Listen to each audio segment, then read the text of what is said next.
Assalamualaikum, salam sejahtera untuk semuanya. Saya Lucky Bahtiar dari kanal YouTube Kontak Media. Kembali akan membahas kasus Subang. Jadi secara fakta hukum yang ada, Ramdhanu itu telah berhasil menjadi GC ya. Berhasil menjadi GC itu pengertiannya adalah ia mengajukan diri sebagai GC, tentu saja melalui pengacaranya, kemudian mendapat rekomendasi dari LPSK, dan pada akhirnya Ketuk Palu Hakim mensahkan Ramdhanu sebagai GC tadi ya. Dari sisi ini kita semua sudah paham. Nah sekarang kira-kira ya, selain kasus Rajapati kan ada juga kasus yang tindak kriminal khususnya ya, yaitu yang menyangkut carut marut tata kelola yayasan dan sekolah Bina Prestasi Nasional. Akan adakah seorang GC begitu? Karena apa? Sebetulnya kan dulu ya, justice kolaborator itu lebih banyak berkiprah di kasus tipikor.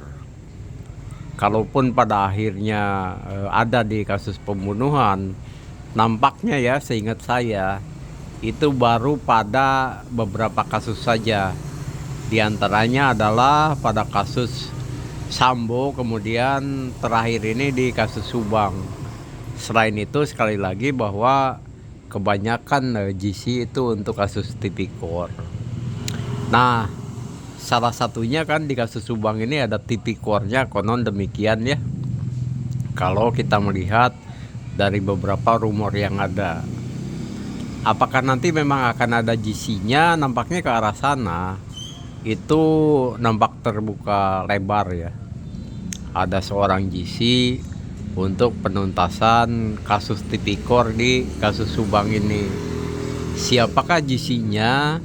Ya tentu saja seseorang yang ditersangkakan begitu. Karena tidak mungkin bisa menjadi GC tanpa ia mengaku bersalah atau terbukti bersalah dan kemudian ditersangkakan.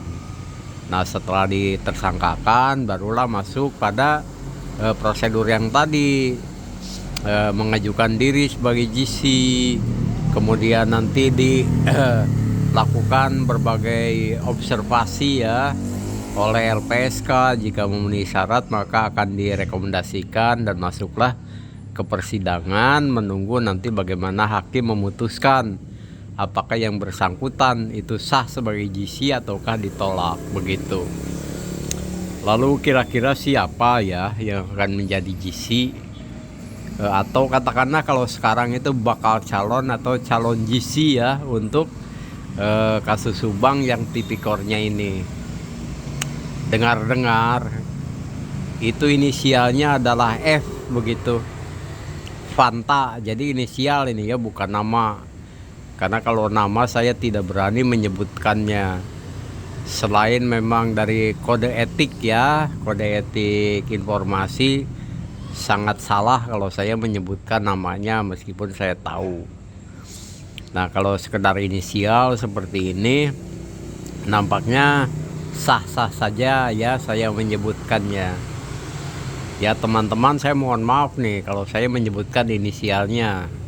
Inisialnya cukup satu huruf saja, yaitu F, Fanta begitu ya. Kalau orang Sunda kan katanya tidak bisa bilang F.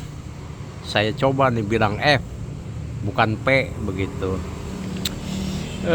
Sekedar meramaikan saja ya, saya membuat konten seperti ini tidak bertendensi untuk ikut-ikutan mengungkap kasusnya ya. Bagi saya itu terlalu gagah ya. Kalau ada seorang YouTuber membuat konten itu tujuannya untuk pengungkapan, itu menurut saya udah sangat hebat. Nah kalau saya ini sama saja dengan yang dulu, bahwa niatan membuat kontennya itu hanya untuk sekedar mengawal agar kasusnya tidak tenggelam begitu.